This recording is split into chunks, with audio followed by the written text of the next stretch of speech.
O MBA da vida real. Como entender as regras do jogo, liderar uma equipe de sucesso e vencer os desafios, por Jack Welch e Suzy Welch. O MBA da vida real é um microbook feito sob medida para quem lidera equipes no mundo corporativo e quer estar permanentemente antenado sobre as formas mais eficazes de vencer desafios profissionais. Para quem se pergunta sobre os motivos de algumas organizações prosperarem, enquanto outras não conseguem manter os bons resultados, este é o livro certo. Aqui, os grandes líderes aprendem técnicas simples para extrair paixão e alto rendimento de toda a equipe. Apenas o conhecimento teórico não basta. É hora de colocar em prática as lições dadas nos melhores MBAs do mundo acadêmico.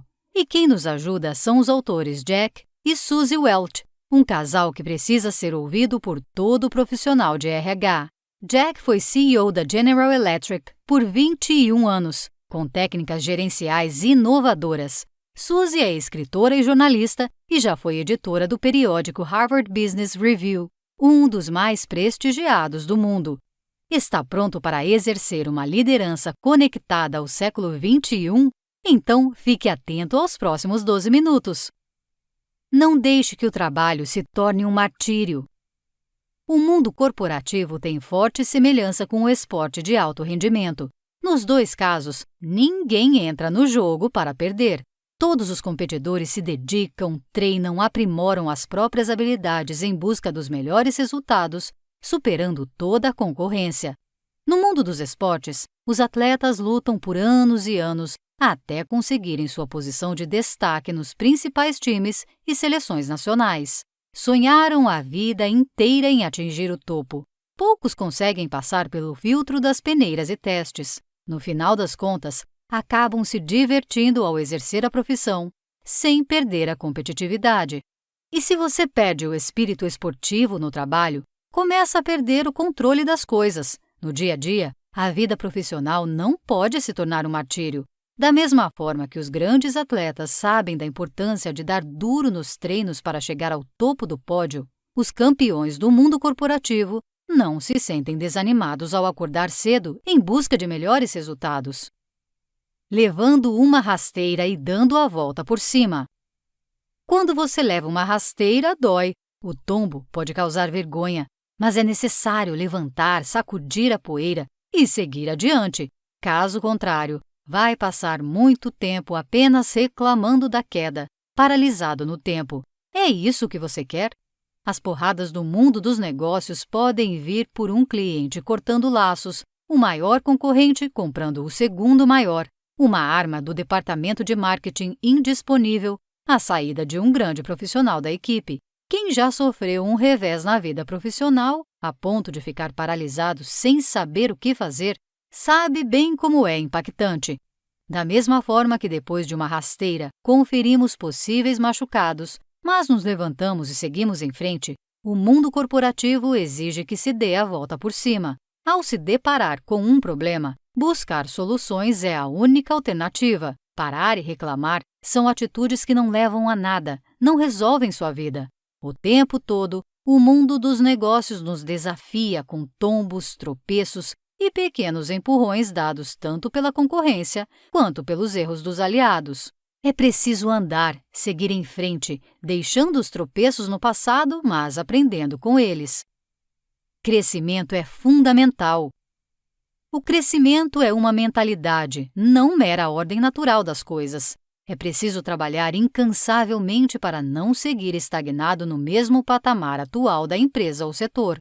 Existe uma mentalidade comum de acreditar no crescimento como algo que não precisa ser trabalhado.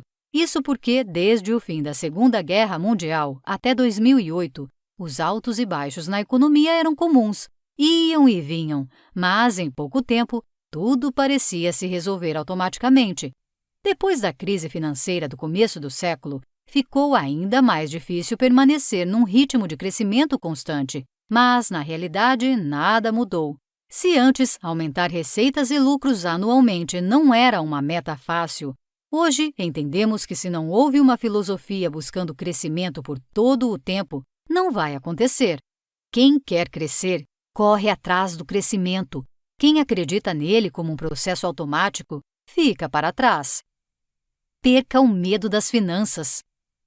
Normalmente, apenas quem trabalha em um centro financeiro, em salas de reuniões minúsculas ou em centros de contabilidade está verdadeiramente preocupado com as finanças da empresa. Outros setores parecem ser alheios à questão. Se você é um empresário que trabalha com temor e até repulsa de finanças, então faz parte de uma verdadeira legião. Esse comportamento não se resume apenas aos recém-chegados no mundo dos negócios, tão temerosos dessa área. Mesmo os mais veteranos sentem o coração palpitar só de ouvirem falar em finanças. Cuidado! Um bom empresário precisa dominar com astúcia e conhecimento tudo o que se refere a este setor, fundamental para o bom funcionamento da empresa. Liderança 2.0. Passamos da metade deste microbook e é hora de falar de liderança com mais intensidade. Essa atividade precisa ser resumida em 2 fatores: verdade e confiança.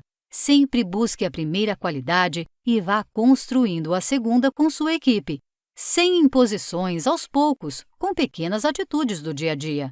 A verdadeira liderança não pode ser um exercício abstrato, tampouco um pedestal impossível de ser alcançado por quem exerce cargos superiores. Ela está nos detalhes e é apresentada de maneira sutil.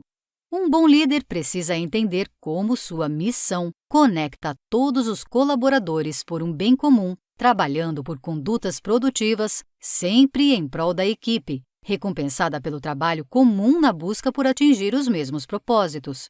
O verdadeiro líder inspira e usa da sutileza ao chamar a atenção diante de erros de seus subordinados.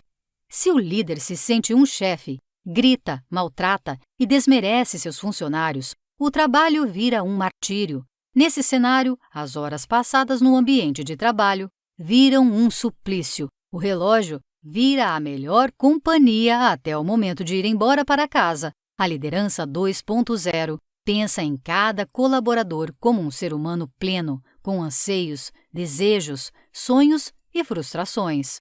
Afinal, ninguém é uma máquina, e quem não se dá conta da necessidade de levar o fator humano em conta exerce uma liderança ultrapassada, com os dias contados.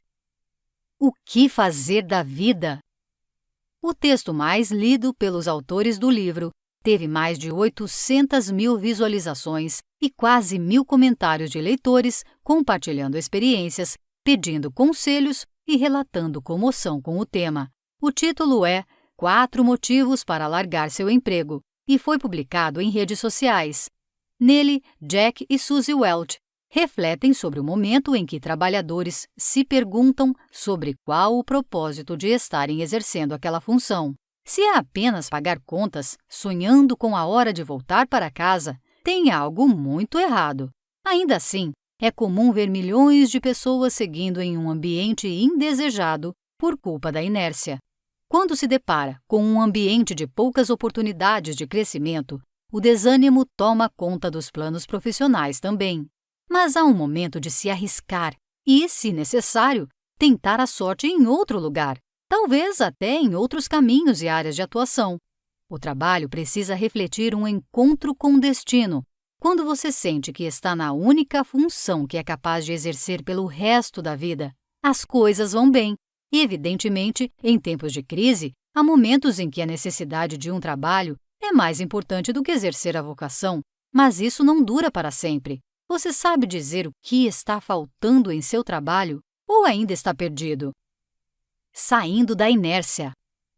Você já perdeu as contas de quantas vezes pediu para conversar com um superior ou com algum profissional de RH? É mais uma reunião em que você cobra uma resposta, mas ouve que precisa esperar mais um pouco para conseguir a tão sonhada promoção. Dizem até para ter paciência, e você vai seguindo, esperando, até o momento em que se sente estagnado, parado em um mesmo lugar. Parece que ficou congelado no tempo. Isso acontece em pequenas e grandes empresas. O sentimento de paralisia pode rolar até mesmo com quem tem o próprio negócio. Já passou por isso? É angustiante pensar que poderia ter mais a desenvolver, oferecendo mais à equipe e à companhia, mas falta oportunidade. Nessas horas, pode ser necessário romper o ciclo da inércia. Se a espera não é suficiente, você se sente sendo enrolado e suas expectativas estão acima do que tem sido oferecido, pode ser necessário dar um passo além. Falta coragem? Grandes decisões não são tomadas repetindo as mesmas atitudes. Romper o ciclo da inércia é o primeiro passo para mudar de vez, e só você sabe quando é a hora. Só acaba quando termina. Recomeçar pode ser necessário. Quase nenhuma carreira transcorre como planejado ainda nos primeiros anos no mercado de trabalho, e ninguém alcança o topo sem encontrar alguns obstáculos no meio do caminho. Você pode ter de mudar de trabalho 1, 2, incontáveis vezes.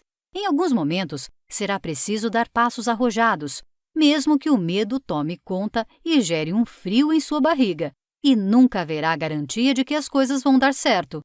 O que fazer, então? Seguir, levantar, sacudir a poeira, conter o desânimo e seguir adiante, mantendo o entusiasmo dos grandes esportistas que, mesmo após derrotas acachapantes, voltam a treinar, pensando nas próximas competições. Só acaba quando termina. Notas finais. A liderança capaz de extrair o melhor de cada um dos colaboradores é buscada por profissionais de todos os ramos de atuação. Quando os conceitos elaborados academicamente em MBAs e cursos diversos voltados à gestão são colocados em prática de maneira inteligente, percebemos como é possível fazer da boa administração uma tarefa diária. E é bem mais simples do que parece.